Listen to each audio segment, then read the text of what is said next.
سلام به دوستان کانال کدآموز، خوش اومدید به قسمت پنجم از دوره CSS Grid. تا اینجا با ویژگی های کانتینر یا عنصر والت آشنا شدیم. در این جلسه هم با ویژگی دیگه ای از کانتینر یا والت که گرید تمپلیت اریاز هست آشنا میشیم. همچنین در مورد گرید اریا که مربوط به آیتم ها یا فرزندان هست صحبت خواهیم کرد. پس در ادامه همراه با من باشید. ویژگی گرید اریا این امکان را فراهم میکنه که به عنصر خاص یک یا چند منطقه از شبکه را اختصاص بدیم که مربوط به آیتم یا فرزندان هست. در واقع با ویژگی گرید اریا میایم برای آیتم ها نام تعریف میکنیم و سینتکسش به این صورت هستش که کلاس مربوط به آیتم ها رو انتخاب میکنیم و در داخلش ویژگی گرید اریا رو مینویسیم و براش یک نام تعریف میکنیم. و بعد با ویژگی گرید تمپلیت اریاز که مربوط به والت یا کانتینر هست مناطق مختلف شبکه رو میایم تعریف میکنیم. در واقع با توجه به نام هایی که برای فرزندان تعریف کردیم میایم ستون های کانتینر رو مشخص میکنیم. همونطور که در تصویر میبینید به یکی از آیتم ها کلاس هدر رو دادیم و با ویژگی گرید اریا و مقدار هدر اومدیم در داخل والدش که کلاس کانتینر هست و شامل 4 تا ستون هست با نوشتن ویژگی گرید تمپلیت اریاز و 4 هدر مشخص کردیم که کانتینر شامل 4 ستون هست که کل 4 ستون به عنصر هدر اختصاص داره. حالا برای بررسی دقیق تر با هم دیگه وارد VS کد میشیم و این چیدمان و ساختار شبکه رو با هم ایجاد میکنیم. دوستان وارد VS کد شدم. تمپلیت اولیه HTML رو ایجاد کردم و با تگ لینک به فایل grid.css مرتبطش کردم. برای اینکه بخوایم شبکه گرید ایجاد کنیم نیاز به یک کانتینر داشتیم و فرزندان. در تصویری که دیدیم ما 4 تا فرزند داشتیم. پس اول میایم والدش رو ایجاد میکنیم که من براش کلاس کانتینر رو تعریف میکنم. شما میتونید هر کلاسی که دوست داشتید براش تعریف کنید. داخل این کلاس کانتینر 4 تا فرزند میخوام ایجاد کنم با کلاسای آیتمز. بازم شما هر کلاسی که خواستید میتونید براش تعریف کنید. این اسمها دل بخواه هستش. و محتوای داخل آیتم اول میذارم هدر، محتوای آیتم دوم رو میذارم مین، محتوای آیتم سوم رو میذارم سایدبار و محتوای آیتم چهارم میذارم فوتر.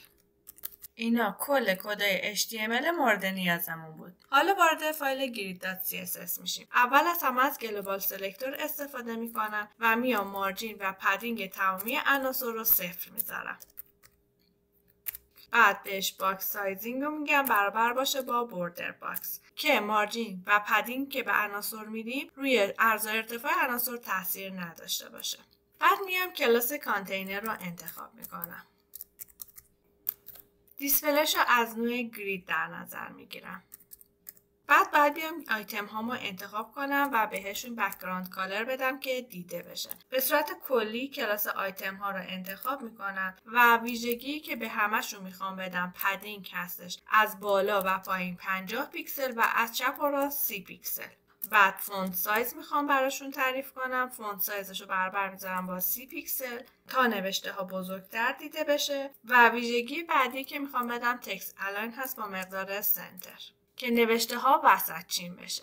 حالا میام تک تک این آیتم ها رو انتخاب میکنم و براشون رنگ تعریف میکنم. یکی از راه ها اینه که بیایم اینجا یک کلاس دیگه هم بهش بدیم و بعد بیایم این کلاس رو مجدد اینجا انتخاب کنیم و ویژگی هایی که میخوایم بهش بدیم و براش بنویسیم. مثلا هدر میگم بک‌گراند کالرش برابر باشه با اورنج.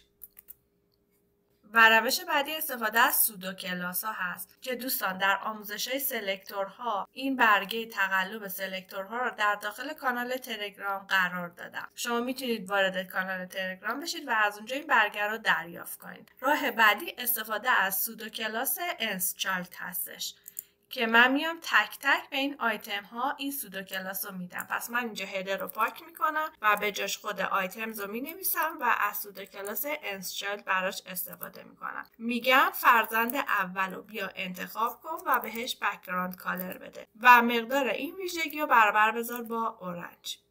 و بعد ویژگی گرید اریا رو براش تعریف میکنم تا یک نامی به این منطقه بدم. مثلا نامش میتونم بذارم H، یا برای اینکه معنی داشته باشه میذارم هدر. من این منطقه رو هدر تعریف کردم. حالا اینو کپی میکنم و ازش 4 مرتبه پیست میکنم. برای کلاس دوم رنگش رو به رنگ آبی تغییر میدم و همینطور اسم این منطقه رو میذارم مین. فرزند سوم انتخاب میکنم، رنگش رو به قرمز تغییر میدم و اسم این منطقه رو میذارم ساید بار. و همینطور فرزند چهارم و رنگش رو با کالر پیکر به رنگ سبز تغییر میدم و اسم منطقه‌ش هم تغییر میدم به فوتر، یعنی که اسم این قسمت باشه فوتر. حالا برمیگردم به والدشون که دیوی هست با کلاس کانتینر. حالا میام این مناطق رو توی این والد مشخص میکنم. ویژگی که به کانتینر میدیم گرید تمپلیت اریاز هستش که منطقه هامون رو میتونیم باهاش مشخص کنیم. گفتم هر منطقه رو حتما باید داخل دابل کت بنویسیم. منطقه اولی که میخوام مشخص کنم هدر هستش. در تصویری که تو پاورپوینت داشتیم هدر کل 4 ستون رو پوشونده بود. پس من اینجا هدر رو 4 مرتبه مینویسم. یعنی کل ردیف اول 4 ستون داره که عنصر هدر کل 4 ستون رو به خودش اختصاص میده یا به اندازه 4 ستون فضا اشغال میکنه. به خاطر اینکه خوانایی کدها بالاتر بره اینتر میزنیم، هر کدوم از کوتیشن ها رو داخل یک خط قرار میدیم. حالا میخوام ردیف بعدی رو مشخص کنم. ردیف بعدی به 2 قسمت تقسیم میشد، مین بود و ساید بار بود. 2 بخش از این 4 بخش مربوط به مین بود، پس مین رو مینویسم و 2 بخشش هم مربوط به ساید بار بود، پس ساید بارم بهش اضافه میکنم و مجدد اینتر میزنم و دابل کت رو مینویسم و حالا ردیف سوم ایجاد میکنم. ردیف سوممون فقط فوتر بود، پس کافیه 4 بار فوتر رو بنویسم.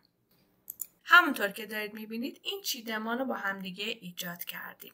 حالا اگر بخوایم ارتفاع این سطرها رو کم و زیاد کنیم، ویژگی که باید استفاده کنیم گرید تمپلیت رو هستش. من میگم سطر اولم باشه 100 پیکسل، ارتفاع سطر بعدی باشه 300 پیکسل و ارتفاع سطر آخرم هم باشه 100 پیکسل. به راحتی تونستیم چیدمان دلخواهمون رو ایجاد کنیم. اگر بخوایم بخش مین از سطر اول شروع شه، کافیه بیام به جای 2 تا بخش هدر 2 تا بخش مین بهش اضافه کنم. به همین راحتی شما میتونید چیدمان دلخواهتون رو ایجاد کنید و با تغییر هر کدوم از بخش‌ها به نتیجه دلخواهتون برسید. اگر بیایم عرض مرورگر رو کم و زیاد کنیم، همونطور که در تصویر دارید میبینید این وبسایت ما کاملا ریسپانسیو هستش، یعنی با بزرگ و کوچیک شدن مرورگر اندازه بخش هم داره تغییر میکنه. دوستان امیدوارم مطالب این جلسه براتون مفید بوده باشه. لطفاً با لایک و کامنت منو همراهی کنید و در جلسه بعدی ویژگی‌های مربوط به آیتم ها رو با هم بررسی خواهیم کرد. تا جلسه بعدی شاد و سلامت باشید.